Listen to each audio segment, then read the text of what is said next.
Elections are always important for journalists, no? Ito raw yung yung measurement ng isang journalist, how they cover elections. At ang laging issue namin diyan is FOI. Yung access sa documents, access sa coverage, kasi merong ding instances in the past elections where journalists were actually not allowed inside the voting area. Hindi naman presinto yung mismong voting area lang, even the schools. So parang lagi-laging issue. Tapos kung narinig niyo yung usapin tungkol sa blotter recently, there was a journalist who was arrested and jailed for trying to access pa lang yung police blotter. And parang nagiging trend ito ngayon sa mga government offices, lalo na sa PNP, ng pag-deny ng access sa media. Laging dahilan yung Data Privacy Act. So tingin namin pagdating ng eleksyon, magiging paborito to na dahilan for denying access sa mga media. So, yun yung isang problema. Sa mga journalist, lalo na sa probinsya, sila kasi yung walang access. And then, ang mga lawyers, pagdating ng eleksyon, lawyers sila ng mga kandidato.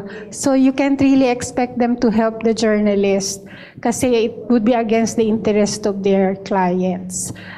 May problema lagi sa lawyers, yung journalists, which discourages them from doing more aggressive news gathering kasi alam nila na pag kinasuhan sila, medyo magkakaproblema sila sa legal assistance. Although we have organizations now that have forged agreements with lawyers groups na nakakatulong naman ngayon. So, IBP is one, the National Union of People's Lawyers, FLAG, etc. But there are still areas na mahirap siya. So that affects also access to information. So yun. May mga dati ring experiences sa eleksyon na nabubugbog yung mga journalists. Meron ding instance, for example, sa Camiguin, na hindi makalabas ng island yung isang team na nag-cover kasi nagalit sa kanila yung isang kandidato na nanalo actually later. So, nakulong sila dun sa island. We had to send a quick reaction team para i-rescue sort of yung mga journalists na nandun. So, we have a lot of issues pagdating ng election. We're hoping na, of course, Lente has always been a partner. Documentation is one basic requirement dun sa mga incidents na yon. Whether denial of access to information, actual threats, actual physical attacks.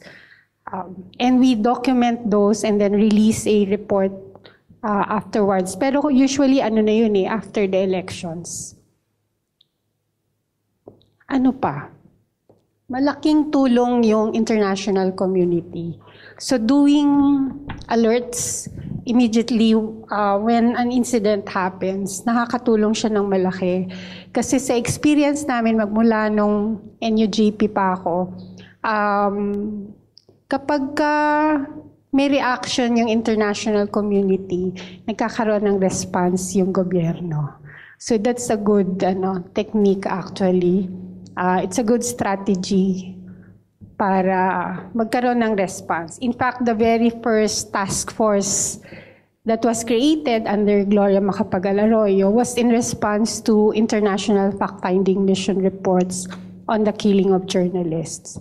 So, maganda yung i-involve yung international groups when incidents happen.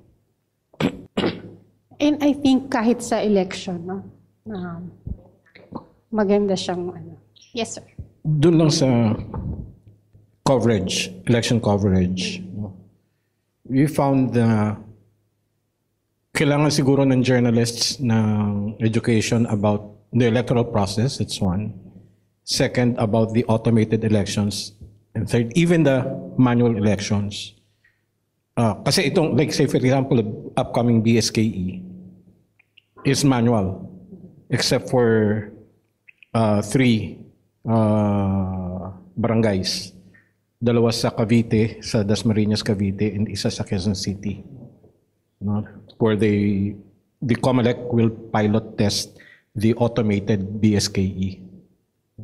So kailangan maintindihan din ng journalists yung electoral process, how the automated election system works, as well as the manual election system.